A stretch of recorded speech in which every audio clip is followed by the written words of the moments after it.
Mun ensimmäinen kysymykseni teille on ehkä vähän poikkeava.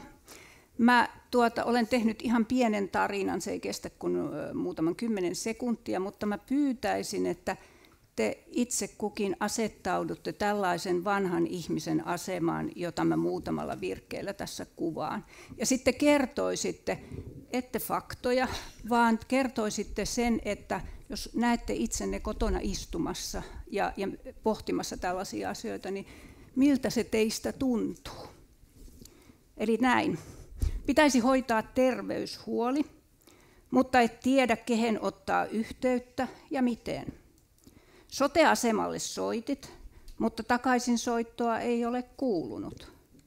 Lähikaupungin sote-asemalle voisit yrittää mennä, mutta et saa ostettua junalippua tai bussilippua. Niitä ei paikkakunnalla myydä ja verkkokauppa ei onnistu ilman pankkitunnuksia, joita sinulla ei ole, koska et ole saanut niihin opastusta. Ihan muutamalla virkkeellä. Miltä tuntuisi istua kotona näin ajatuksineen? Kukas aloittaa? Minna, sulla on mikrofoni sopivasti kädessä. Mä oon sopinut kaikilta muiden paitsi sun kanssa, että mä saan sinutella, koska sua mä en tavoittanut, mutta toivottavasti et saan. Ole hyvä. Katsotaan. Mä jos itse en saanut omaa mikrofonia auki, katsotaan onko tämä alhaalta.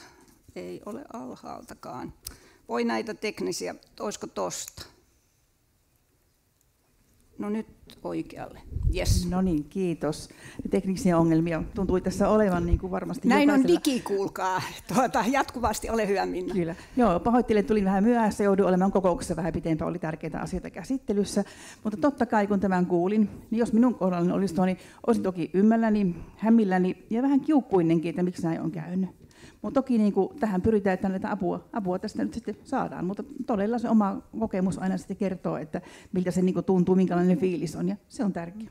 Mä ajattelen, että tämä on siksi kauhean tärkeää, että silloin kun on hyvissä ruumiin ja sielun voimissa, niin sitä jotenkin ajattelee vaan, että kaikki asiat sujuu, mutta entäs jos ei suju ja jos voimat onkin vähäiset? Ole hyvä, Hanna. Joo, oikein hyvää päivää minunkin puolestaan, Mattila Hanna-Leena Raahesta, Pohjois-Pohjanmaalta. Kyllä tuntuisi avuttomalta. Ja mä itse tuun semmoisesta aika vahvasta sukuyhteisöstä, että meillä on pystytty taas niin kuin sukupolvittain turvautumaan sitten. Nuorempi polvi on auttanut, mutta entäs ne ikäihmiset, joilla ei ole ketään, jonka puoleen kääntyä, niin todella avuton olo varmasti tämä ajan yhteiskunnassa. Nyt en muista ihan tarkkaa lukua, mutta eikö se ole jotain 1,3 miljoonaa tai jotakin. Meillä on yksin asuvia ihmistä ja kaupungeissa, niin silloin ei ole sitä sukua. Ilmari. Hei vaan kaikille, mä oon Ilmari Nurminen ja edustan täällä sosiaalidemokraatteja. No, tämä tarina, minkä luit, niin mä uskon, että aika moni suomalainen pystyy samaistumaan siihen ja itse ehkä pohdin sitä, että mistä saada sitä apua, jos on tämmöinen hätä. Ja kun on keskustellut monien ihmisten kanssa, niin monet ehkä ajatteleekin, että onko se 112 se viimeinen hätänumero, johon he pystyvät turvautumaan, kun he ei saa tätä apua. Ja mä uskon, että tämä on se, että miten me mahdollistetaan, että ihminen saa apua ja tukea, kun hän sitä tarvitsee. Toinen asia, mistä tänään varmaan keskustellaan, on ei mennä asioihin, kun nyt oltiin vielä tunteissa. Ole hyvä puheenjohtajan tunteissa. Siis, kyllä mä uskon, että varmasti monia harmittaa ja pelottaa se, että jos ilmoitetaan, että menen nettiin ja haen nettiin. Ja jos se ihminen tiedä, mitä se on, hänellä ei ole laitteita, hänellä ei ole internettiä, hänellä ei ole tapaa asioida, niin ehkä kokee siinä, että hänet on syrjäytetty. Viittaanpa tuohon päivin tilastoon. Ole hyvä, Miia. Joo, kyllä tämä on lohduton tilanne, mutta valitettavasti arkipäivää monille ikäihmisille. Ja kyllähän siinä tulee syrjäytetty olo ja semmoinen, ettei arvosteta. Ja varsinkin meillä ei ole enää puhelinluetteloita ja netistä pitäisi katsoa kaikki yhteydenottotiedot myös sote-keskuksiin. Et siinä on helposti vaan esimerkiksi ilmaislehtien varassa, jotka ja hyvinvointialueet ovat siellä kertoneet näistä palveluistaan ja yhteydenottonumeroistaan. Et kyllä tämä yhteiskunta on syrjäyttänyt ikäihmiset monelta osin ihan omalla toiminnallaan. Ja se on hieno asia, että tässäkin kertomuksessa on tämä nostettu esille. Ja kyllä me hallitusohjelmassakin tämän tunnistimme ja kiitos vanhusasiavaltuutetun hyvästä alustuksesta myös siellä. Kysytäänpä kohta hallitusohjelmasta, mutta että tämä on niin kuin siellä vanhusasiavaltuutetun toimistossa oikeasti arkipäivää. Tällaisista asioista ihmiset kertoo ja sen takia se on tärkeää nostaa esiin. Konkreetti kysymys liittyen tähän.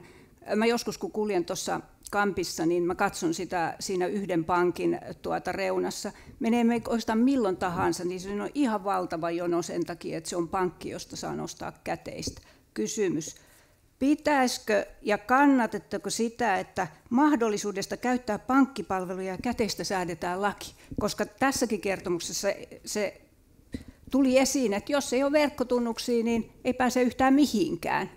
Mä kotona mietin valmistautuessa tähän, mä mietin, että kuinka monta kertaa päivässä mä ihan oikeasti räppään sen pankkitunnukset. Niitähän on vaikka kuinka monta, miettikääpä itse kukin ja sama pätee teihin. No, pitäisikö säätää laki? Kuka aloittaa? Hanna-Leena, ole hyvä, sä olit keskustasta. Joo kyllä. Mun mielestä me nyt eletään, sanotaan, että seuraavat 10-15 vuotta semmoista aikaa, että meillä ei ole niin paljon näitä digitaitoisia ikääntyneitä ihmisiä. Tilanne on aivan eri 10-15 vuoden päästä. Ja mun mielestä kaikessa lainsäädännössä, joka koskee ikääntyviä ihmisiä, niin pitäisi olla mahdollisuus muuhunkin kuin digiasiointiin. Ja tällä tavalla ainakin minusta tuntuu, että viime hallituskauden aikana yritettiin huomioida myös muutakin kuin sähköisen palvelun käyttöä. Pitäisikö säätää laki, että kyllä, on mahdollisuus käyttää pankkipalveluja? Kyllä, tätä yritin sanoa, että seuraavan 10-15 vuoden aikana meillä pitää olla mahdollisuus muuhunkin kuin digiasioihin. Mitäs muut? Laki. Mia sitten Ilmari. No samaa mieltä siinä, että jokaisen pitää saada palveluita, pystyä asioimaan viranomaisten kanssa, käymään pankissa, verottajan kanssa. Kaikilla pitää olla yhtäläinen oikeus, myös muuta reittiä kuin digipalvelujen kautta. Käteisen osalta mä luulen, että meidän käteinen on vähitellen, niin kuin olette huomannut, se on niin kuin katoava luonnonvara ja me mennään kortteihin.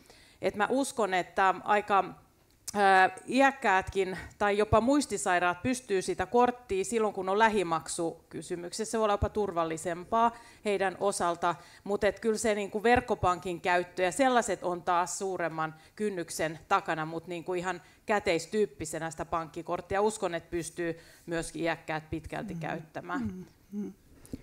Ilmari. Joo, mä uskon ja oikeastaan vaadinkin sitä, että pitäisi säätää vahvemmin lailla oikeus asioida ilman verkkopankki- ja nettitunnuksia.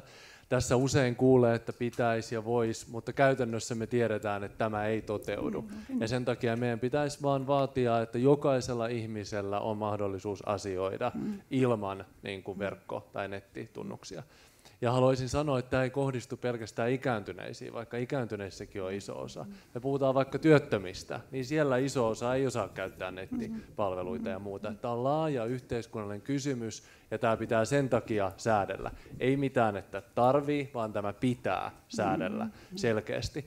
Ja haluan sanoa vielä näihin pankkipalveluihin, että mä uskon, että se käteinen, niin se ei ole ehkä se niin iso asia kuin vaikka laskujen maksaminen. Monet joutuu mennä sitten tiskille maksaa laskuja ja maksaa isoja palvelumaksuja ja muuta.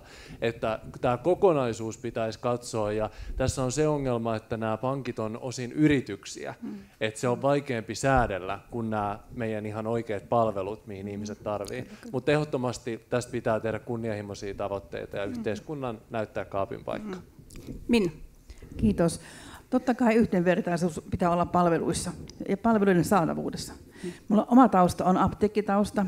Yli 25 vuotta on ollut apteekissa töissä farmaseuttina ja siellä on käyty aika monia keskusteluja ihmisten kanssa, kun näitä palveluja ei saa ja eikä pysty käyttämään eikä osaa.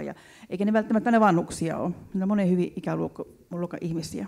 Ja se on tärkeää, että niin varmistetaan, että ihmiset saa sitä palvelua muutenkin. Ja omalta kannaltani olen miettinyt joskus, että kyllähän näitä digiapuja on tärkeää saada. Ja miksi ei vaikka joku apteekki voisi olla sellainen, mikä auttelisi digilääkäreihin kanssa ja muuten, että siellä kuitenkin apteekkilaisia luotetaan ja muuten, että oli niin kuin oma heittoni, mutta tärkeää on, että yhdenvertaisia palveluita saadaan ja niitä on saatavilla ja taataan, että niitä saadaan. Kiitos. Kyllä, no mennään sitten siihen hallitusohjelmaan, että kun hallitusohjelmaa silloin valmistuessaan luin, niin digimusta huokuu sieltä lävitse, niin kuin Päivi sanoi tuossa alussa, että sehän on monella tavalla hyvä asia, että silloin kun se on mahdollista. No, siellä ohjelmassa sanotaan näin, että tuetaan kuntien ja järjestöjen yhteistyöllä ikäihmisten digitaitojen kehittymisestä, ja sitten tulee se ainakin toimittajan näkökulmasta ihan tosi kiinnostava verbi. Varmistetaan, että palveluita on tarjolla myös heille, jotka eivät voi käyttää sähköisiä palveluja. Varmistetaan. Melkein 2 vuotta on kulunut. Nyt sulle, Mia, miten se varmistetaan? Tämä oli tärkeä kirjaus meillä hallitusohjelmassa ja nimenomaan tämä haluttiin tänne laittaa. Ainakin itse kaikessa lainsäädännössä, mikä tulee niiden valiokuntien kautta, joissa itse istun, niin kyllä aina huomioidaan, me ollaan sosiaali- ja terveysvaliokunnassa huomioitu, että aina siellä on mahdollisuus muihin palveluihin, mutta tämä pitää ulottaa kaikkiin tietenkin valiokuntiin, ja se, että millä tavalla tämä nyt lainsäädännöllisesti, onko siellä etenemässä, niin siihen en pystynyt suoraan vastaamaan. Se on siellä käsittääkseni liikenne- ja viestintävaliokunnan rootelissa, siellä vastuulla lainvalmistelu, mitä liittyy viestintään näihin asioihin, mutta kyllä me varmistetaan ja tullaan vaatimaan sitä, että pitää saada sitä palvelua aina ne kaikki lait, mitkä tulee ainakin meidän valiokunnan läpi niin näistä. Ja me ollaan huomautuksia tehty ja lausumia myöskin tehty valiokunnassa tämän asian parantamiseksi. Että kyllä vahva tahtotila, uskon, että on kaikissa eduskuntaryhmissä parantaa tätä tilannetta, joka on nyt epätasa-arvoinen ja myös syrjivä. Annetaan toiselle hallituspuolelle puheenvuoro. Mä vielä toistan. Varmistetaan, että palveluita on tarjolla myös heille. Oi, ihana verbi. Miten se varmistetaan? Kyllä, se on siellä ja se on tärkeä asia, että se varmistetaan. Allesta on nyt semmoinen reilu vuosi ja se on todella tärkeää, että se siellä on. Ja se on painavaa tekstiä. Kun se on sinne kirjoitettu mustaa valkoiselle, niin se on oikeasti tärkeä asia. Ja kyllä me sosiaali- ja terveysvaliokunnassa varsinkin on sitä nostettu esille ja tullaan nostamaan ehdottomasti. Ihan mulla jäi vähän epäselväksi, että mikä se käytäntö oli teistä kummaltakin, mutta annetaanko nyt opposition sitten sanoa, että miten se on?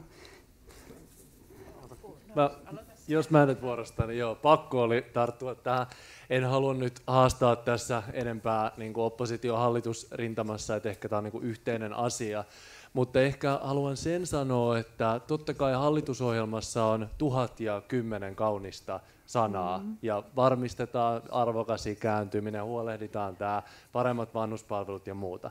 Mutta sitten miten se niinku käytännössä varmistetaan, niin siinä on paljon niinku kysymysmerkkejä. Että jos me nähdään nyt tätä kulunutta vuotta, niin kaikki esitykset, mitä meillä on tullut, niin nehän on ollut leikkauksia ja heikennyksiä. Vanhustenhoidon henkilöstömitoitus, asiakasmaksujen korotus ja niin edelleen. Että kyllä mä niinku toivoisin, että kauniiden sanojen lisäksi olisi myös konkretiaa, että paljonko rahaa laitetaan lisää ja myös semmoisia konkreettisia esityksiä, että nyt lailla taataan, että kaikilla on oikeus niin kuin myös muutenkin kuin digipalveluiden kautta saada palveluita. Että kyllä niin kuin itse toivoisin, että kauniiden sanojen sijaan myös on tekoja. Otan nyt esimerkin tästä kertomuksesta. Täällä vanhusasiainvaltuutettu toi tämän ikäihmisten päivätoiminnan. Hallitusohjelmassa on, että taataan kaikille päivätoiminta ikääntyneille. Todellisuudessa on se, että hyvinvointialueet leikkaa käytännössä päivätoiminnan ja sitä ei alueella enää järjestetä. Että tämä sanojen ja tekojen ristiriita on niin iso, että sen takia mä tässä kritisoin myös. Ja sitten mä kohtuuden nimessä sanon, että se ei ole ainoastaan tämässä hallituskaudella, siis jos kun hallitusohjelmiakin on aika monta vuosia saatossa lukenut, niin kyllä se pätee ihan yhtä hyvin viime hallituskauteen kuin tähänkin, että se on kohtuuden nimessä sanottava. Kohtuuden nimissä pitää sanoa, että ongelmia on hyvin paljon, en sitä kiistä, mutta se tahtotila, mihin suuntaan viedään ja rahoja laitetaan, niin se pitää annetaan olla Hanna-Leenalle ja sitten Mia saa puolustautua, ole hyvä.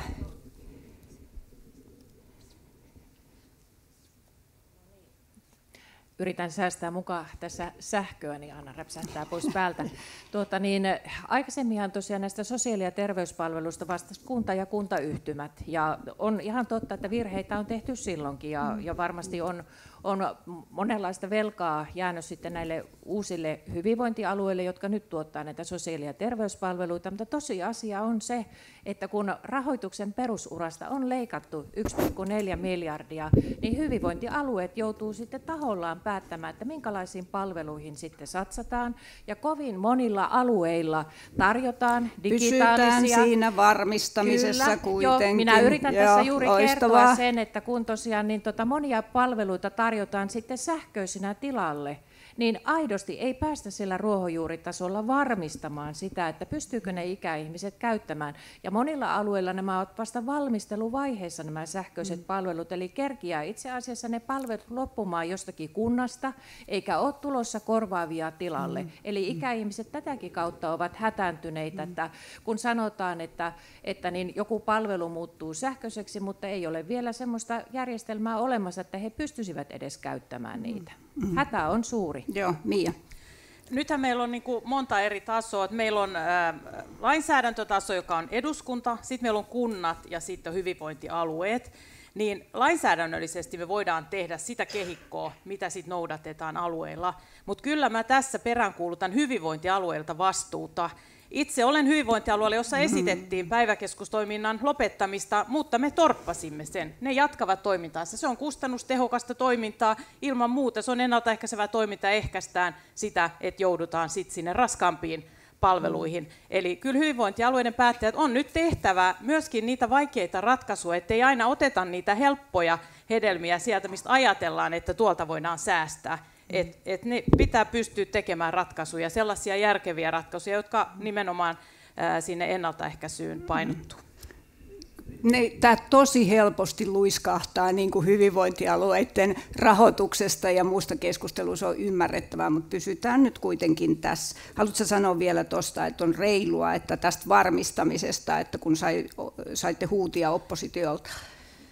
Niin, että se varmistetaan. Ilman muuta me varmistamme sen, että kaikki saa sitä palvelua. Että se on selkeästi kirjattu ja totta kai me kaikissa lakiesityksissä, missä näistä palveluista on kyse digitaalisista, niin meidän tulee varmistaa, että kyllä se on ihan selkeää tekstiä siellä hallitusohjelmassa ja sen mukaan mennään. No nyt mä sanoisin yleisölle, että nyt meidän kannattaa olla tosi tarkkana, että viimeisen 2 vuoden aikana, että me nähdään se toteutuva. Sitten tulee konkreetti kysymys, mennään eteenpäin, ei juututa tähän. Siis vanhusasiainvaltuutettu ehdottaa, että digituen tarpeessa olevien ikääntyneiden aseman parantamiseksi säädetään laki kuntien velvollisuudesta koordinoida digitukea alueellaan. Tämä on konkreettinen, se liittyy todella tähän, mistä te jo puhuitte, että jotta kaikki voisivat, tärkeä oppia. Siinä oli se kalvo, josta näkyy, että miten koulutustausta merkittävästi vaikuttaa siihen, että kannatatteko tällaista ehdotusta, vanhusasiainvaltuutetun suositusta. Ole hyvä, Hanna-Leena. Joo, kyllä kannatan. Ja tosiaan mä itse tuun tuolta Pohjois-Pohjanmaan hyvinvointialueelta, on siellä aluevaltuutettuna ja Pohde on siellä se toimija. Niin on tosiaan näiden erilaisten järjestöjen kanssa tekemisissä näiden digitaitojen opettamisen suhteen, mutta kuinka moni järjestö tavoittaa sitten nämä ikääntyneet ihmiset, se on siltikin vain osa. Mutta tämmöinen velvoittava, joka ottaisi niin tiheämmän sihdin siihen, että monella eri foorumilla pystyttäisiin tavoittamaan näitä ikääntyneitä ihmisiä. Ja kuten tuossa jo aikaisemmin sanoin, niin me eletään sellaista vaihettumisaikaa seuraavat 10-15 vuotta, että sitten kun meillä siirtyy työelämästä digitaitoja jo saaneita ja oppineita ihmisiä tuonne ansiokkaasti eläkkeelle, niin tämä tilanne on ihan eri, mutta tämä muutama vuosi on tässä vielä aivan tämmöistä erilaista aikaa. Tämä on kauhean kiinnostava kysymys. Mä olen joskus itsessäni miettinyt sitä, että pidän itseäni aika pätevänä tällä hetkellä kaikkien näiden digijuttujen kanssa, mutta entäs sitten kun mä vanhenen 15-20 vuotta, niin pärjääkö mä siltikin, että mä en ihan olisi noin optimistinen niin kuin pelkästään, että se ratkaisee sen tilanteen. Mutta tiedätkö, että niin myös digilaitteet kehittyy entistä asiakasystävällisemmäksi, että vaikka mäkään en ole mikään digiuskovainen, mutta tämän kehityksen mä olen nähnyt, että kyllä niiden pitää myös olla niin kuin tämmöisen tarpeeseen vastaavia, ne ei saa olla mutkallisia. Siinä olen ihan vartavan samaa mieltä, mutta vielä kannatatko sitä koordinointia, niin kuin sanoit, että sehän on hienoa, että tosi monet järjestöt, erilaiset vapaaehtoistoimijat tarjoavat, mutta pitäisikö kuntien koordinoida sitä? No se olisi aivan tämmöinen niin kuin johdonmukainen yksikkö, kyllä. Niin. Mitäs muut? Pitäisikö ihan säätää lailla, että joku koordinoisi sitä, että se ei ole sellaista, että siellä, täällä ja tuolla? Niin. Minusta se pitäisi, kun mietitään digipalveluita, miettiä, että mikä on se kohta, millä tavalla se on järkevää tehdä. mutta se, että se tulee tehtyä, varmistetaan, niin kuin siellä sanottiin hallitusohjelmassa, että se varmistetaan, että jos se menee jonkun velvoittavuuden kautta koordinoinnin, niin sit se on yksi tapa tehdä, mutta en pysty siihen nyt ottaa kantaa, onko tämä se oikea kohta. Mutta mä peräänkuulutan myöskin sellaista, että voitaisiin tehdä enemmän yhteispisteitä, esimerkiksi erilaisten neuvonnan, on seniorineuvontaa, Kela-pisteitä, kirjasto, joka tällä hetkellä jo tarjoaa niitä digipalveluita, jotka auttaa näissä asioissa, keskitetään niitä palveluita, että ne on helposti saatavilla ihmisten. Mutta edelleenkin meillä tulee olemaan aina ryhmiä, jotka ei pysty käyttämään. Meillä on muistisairaita, jotka eivät pysty käyttämään. Meillä on vammaisia, jotka ei pysty käyttämään. Tai muita, että on elämäntilanne sellainen, että ei ole hallintaa siihen. Niin kyllä meidän väistämättä pitää vielä vuosia eteenpäin ja uskon, että ei siitä vielä näy sitä loppua, milloin voidaan luopua kokonaan näistä muista palveluista. Minna ja sitten Ilmari. Joo, kiitos. Kyllähän se koordinointi on tärkeää. Tärkeää, että joku ottaa sen huolehtiakseen. Onko se kunnat, onko se hyvinvointialueet, tärkeää, että se varmistetaan, että se tulee tehtyä. Se on tärkeää. No ihan tuosta digiasiasta tuli mieleeni, että muistan, kun mä menin itse ostamaan ensimmäistä tietokoneetta. Menin kauppaan ja että minkälaisia teillä on ja minkälaisia nämä on. Niin mä muistan, kun myyjä mulle sanoi, että katso sieltä netistä. Okei, no mulla ei ollut sitä nettiä vielä, niin ajattelin vaan silloin, että no ei tämä nyt ihan oikein mene. Mutta tärkeintä, että se koordinoitaan, mutta ihan kommenttina vielä tuolle oppositiopuolueille, kaikille tämä on tärkeä asia. Vannukset on kaikille tärkeä asia. Me kaikki vanhennutaan, se on ihan varmaa. Ihan luonnollakin on se, että kaikki vanhennutaan ja kaikki tarvitsee palveluita. Mutta niin kuin edellisen kauden, kun sote tehtiin, niin siinä tuli paljon virheitä. Ja oppositio, silloin me olimme oppositiossa kokoomus ja perussuomalaiset, niin annamme kyllä hyviä vinkkejä, mitä olisi voinut korjata siinä, mutta se valitettavasti meitä ei kuunneltu. Ja nyt nämä alkaa niin kuin konkretisoitua nämä hämmingit, mitä tässä tuli, että me säädettiin hyvinvointialuejuttu, ja sinne säädettiin vain pelkästään hallinnosta. Ei mennä nyt historiaan, ollaan ihan tässä päivässä. Ja musta on ihana, toimittajana on tämä mahdollisuus aina, että kun katsoo 20-vuotista historiaa ja kun puhutaan vanhuspalveluista, niin ihan joka puolue on ollut keittämässä tätä, missä nyt ollaan, niin että siinä mielessä ei kannata kauheasti syyttää, että me ja me, koska tässä on niin hurja tämä historia. Ole hyvä, Ilmari. Kiitos. Itse haluan vielä sanoa sen, että kannatan siis digipalveluita ja näen, että siellä on iso potentiaali ja mahdollisuus. Ja kuten tässä kerroitte, niin osa ikääntyneistä pystyy hyvin käyttämään, sitten on tietty ryhmä, jolla on vaikeuksia niin kuin ehkä oppia, mutta olisi halua ja kykyjä. Ja siinä ehkä tämä neuvonta on tärkeä. Mä katsoin, että tässä kertomuksessa tuotiin tämä DVV, mikä on tämmöinen kansallinen neuvontapalvelu. Itse en tiennyt sitä oikein, vaikka on aika valveutunut näissä. Älä sure, en tiennyt minäkään, eikä luultavasti täällä kukaan muukaan, ennen kuin sen raportista luki, että sellainen instanssi on ja silloin kaikennäköisiä velvollisuuksia. Ole hyvä, jatka vaan. Siis tämän kaltaiset toimintamallit on hyviä, että näistä informoidaan ja näistä saa apua. Ja sitten kolmas ryhmä on sitten nämä, jotka eivät osaa eikä kykene käyttämään. Ja kun tässä on nyt puhuttu, niin heille pitää turvata nämä palvelut. Ja ehkä tässä ehdotuksena oli, että kunnat koordinois. Mun mielestä ehkä vähän on kriittinen siinä suhteessa, että mun mielestä se pitäisi olla vielä velvoittavampi. Että se pitäisi olla jollain tavalla lakisääteinen velvollisuus, että tämä pitää järjestää. Se pitää olla kaikkiin lakisääteisiin palveluihin, hyvinvointialueiden palveluihin, kuntien. Että kunnathan nyt jo tarjoaa kirjastoissa mahdollisuutta käyttää koneita ja neuvontaa ja muuta, mutta se ei mun mielestä ole riittävä, että se pitäisi olla ihan lailla ja se menisi yli sektorirajojen se velvollisuus ja eri organisaatiot sitten toteuttaa lainkirjausta, että mahdollistaa saada ne palvelut. Jos täällä on joku muukin Ilmarin ja mun lisäksi, jotka ei tienneet, että mikä se DVV on, niin mä luen ihan pienen pätkän. Eli valtiovarainministeriölle sekä Digi- ja väestövirastolle kuuluu digitalisaation edistämisestä suuri valtakunnallinen vastuu. Kansallisena asiointikanavana toimii jo nyt tämä DVV ja sen kansalaisneuvonta, jossa autetaan kansalaisia sähköisten julkisten palveluiden käyttämisessä. Nyt mäkin varmaan sanon, että jos menette sinne nettiin, niin varmaan löydätte paljon informaatiota, mutta tällainen instanssi on siis todellakin olemassa. Ihan lyhkäisesti sitten hypätään palveluihin. Ihan lyhyt tästä lakisääteisyysasiasta, niin meidän pitää tämä toimintakulttuuri, se, että meillä pitää aina olla palveluita saatavia vietävä sinne kaikkiin palveluihin itsestään selvänä asiana. Et siihen ei nyt riitä se, että joku tehdään just tämmöinen instanssi, mistä saa tietoa, vaan se pitää olla siellä sisään rakennettuna kaikkiin palveluihin. Et sitä pitää vaatia joka palvelussa, niin kunnassa kuin hyvinvointialueilta. Ja siinä päättäjät on tärkeässä roolissa, että oikeasti perää sen vastuuta siitä. Ei, kun nyt me mennään eteenpäin. Mennään näihin palveluihin ja erityisesti tähän ympärivuorokautiseen hoitoon. Siis kun olen syksyn aikana lukenut, niin kai näin sopii sanoa, että aivan tukka pystyssä niitä mitä hyvinvointialueet tällä hetkellä tekee. Ja sehän ei olisi niin paha, jos mä itse ajattelen, jos meillä ei olisi tätä paikkamäärän, niin kuin Päivi tuossa noissa slideissaan näytti, niin jos nyt supistettaisiin, mutta kun sitä on tehty todella pitkän aikaa, niin ihan oikeasti, aiotaanko ihmiset jättää kasvamassa määrin heitteille vai mitä ihmettä tapahtuu?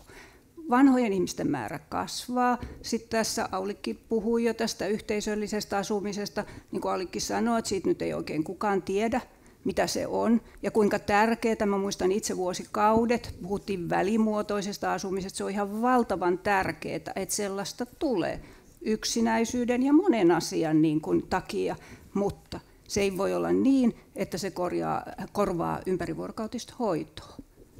No. Mitä ihmettä, oletteko te kaikki myöskin siellä hyvinvointialueella päättäjinä? Te ainakin olette. Joo, te olette kaikki siellä. Eli jääkö ne ihmiset heitteille oikeasti? Osa jää. No niin, nopein ehti, ole hyvä. Joo, kyllä. Osa varmasti tosiaan jää, ja tämä on tosi murheellinen tämä tilanne, että vanhustenhoitopaikkoja vähennetään, ja tämä johtuu niistä ihan hirvittävistä säästöpaineista, jotka on asetettu hyvinvointialueille.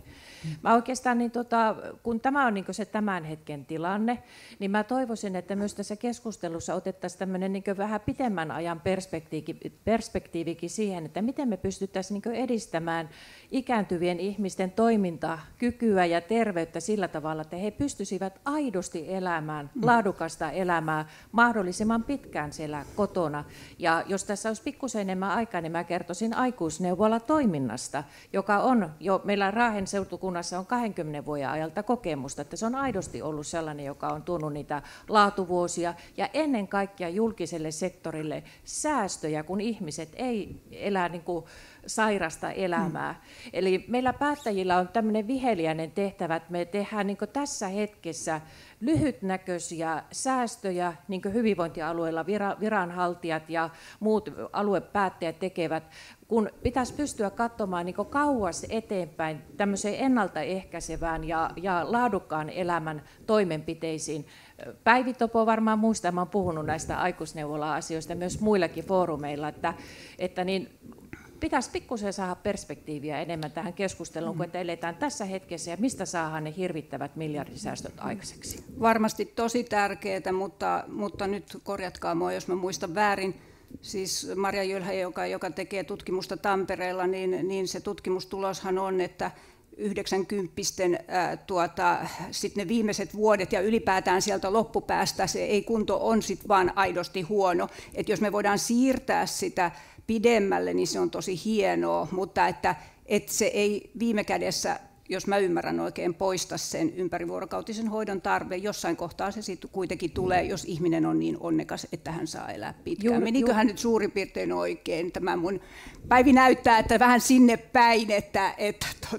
Mutta juuri tästä on tosiaan kyse, että niin siirtyisi mahdollisimman kauas ja olisi todella lyhyt sitten se aika, jolloin ihminen tarvitsee tämmöistä intensiivistä hoitoa. Joo, ole hyvä. Joo, kiitos. No kyllä jokainen varmasti, kun katsoi nämä vanhusasiavaltuutetun kalvot tuosta, niin ymmärsi sen, että jos kotihoidon kattavuus on vähentynyt ja ympärivuorokautisen hoidon määrä on vähentynyt ja samaan aikaan ikääntyneiden määrä on kasvanut huomattavasti ja meillä on taustalla ollut koronaa ja muuta, jotka on sulkenut ikääntyneet kotiin ja kunto on sitä kautta heikentynyt, niin kyllähän jokainen osaa siitä yhtälöstä katsoa, että siellä palveluiden ulkopuolella on valtava määrä huonokuntoisia ihmisiä, jotka odottaa palveluihin pääsyä.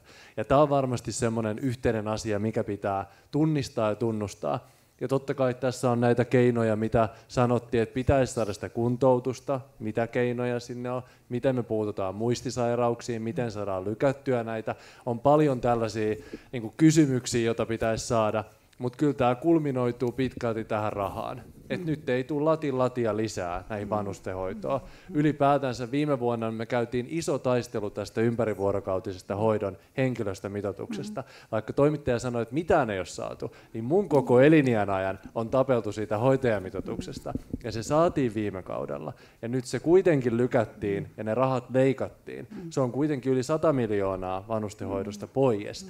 Niin haluan sanoa, että kyllä niistä palveluista on leikattu ja heikennetty. Ja sitten kun puhutaan tämä hyvinvointialueiden rahoitusvaje, niin kyllä tämä niinku yhtälö on haastava. Ja se pitäisi ymmärtää, että nyt nämä seuraavat 10 vuotta pitäisi panostaa näihin vanhustenhoitoon, kun tämä määrä kasvaa ja tämä huoltosuhde on sellainen. Sittenhän se tulee muuttuun ja me voidaan keventää sitä niin kuin palveluiden tarvetta siellä. Siis Teppo Krögerhän on laskenut, ja se on ollut pidempää aikaa jo tämä selvä rahoitusvaje, niin hän puhuu 1,8 miljardista, jotka puuttuu vanhuspalveluista. Se on ihan valtava summa rahaa. Mia. Haluan vielä tähän mitoituskeskusteluun, niin osaltaanhan se selittää nyt näitä lukemia, mitä nähdään, että kotihoidon kattavuus on vähentynyt, koska lakiteitse on laitettu painetta sinne ympärivuorokautiseen hoivaan, joka on myös nostanut kynnystä päästä sinne. Et meillä on henkilöstöresurssi on rajallinen ja se pitää katsoa järkevästi, mihin se riittää. Tämä on nyt se tulos. Varmasti on nyt myöskin se henkilöstöpula, joka siihen on vaikuttamassa. Itse näen kuitenkin, että kyllähän meidän ympärivuorokautisen hoivan tarve kasvaa. Määrällisesti se kasvaa ja se ei pitäisi mennä se trendi käytännössä alaspäin, koska ikääntyvä väestö kuitenkin on kasvamassa. Ja meidän oikeasti pitää myös laskea, että mikä on kustannuksellisesti järkevää. Että jos siellä käydään monta kertaa kotona, onko se enää niin kuin kustannuksen kannalta järkevämpää kuin ympärivuorokautinen hoiva. Ja tässä meidän pitäisi päästä yhdenvertaiseen asemaan myös ikäihmisten kesken, että siitä asuinpaikasta riippumatta kriteerit on samanlaiset, ja itse tätä on pitänyt esille, että meillä pitäisi olla yhtenäiset valtakunnalliset kriteerit myös ympärivuorokautiseen hoivaan.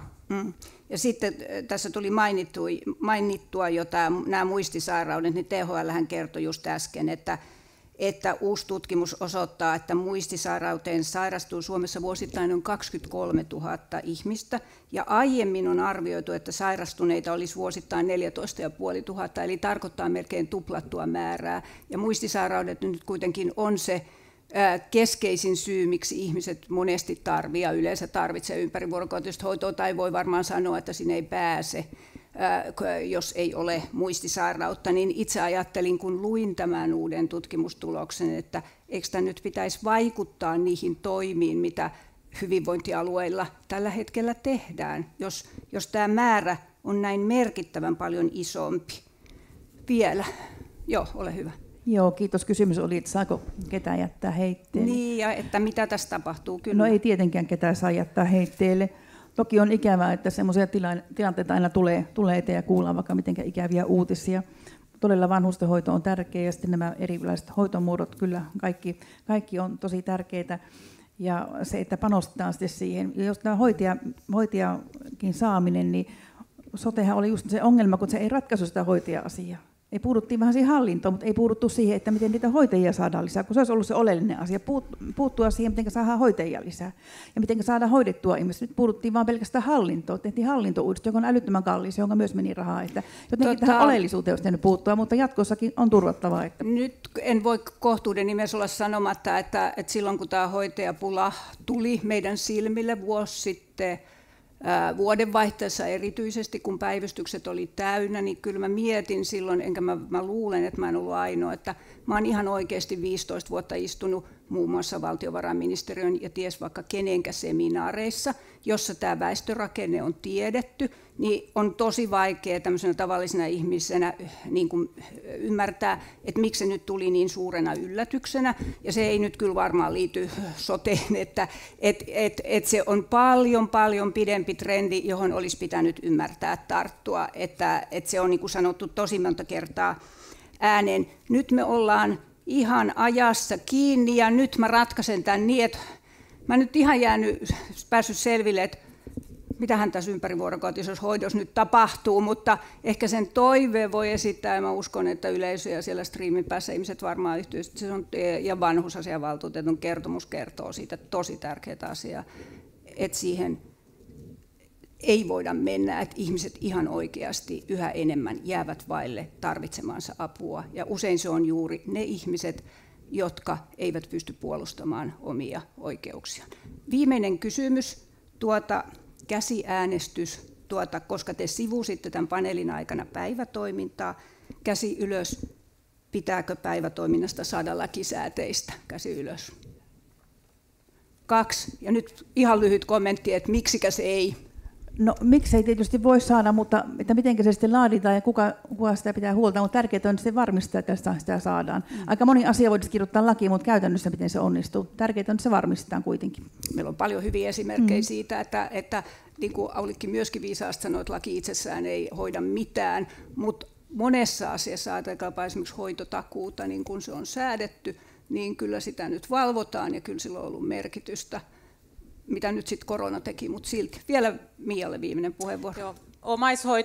Omaishoito, päiväkeskustoiminta, se auttaa myös omaishoitajia ja omaishoitajien tukeminen muilla tavoin niin on tosi tärkeää ja siihen pitää satsata. Ja myös, että ne työssäkäyvät omaishoitajat jaksavat tehdä molempia. Mutta ei lakisääteisesti päivätoimintaa. Mä en kannata lakisääteisyyttä, vaan hyvinvointialueiden vastuuta tässä asiassa, ja kyllä sitä pystytään kantamaan, niin kuin ainakin meidän alueella tämä tehtiin niin, että sieltä ei supistettu.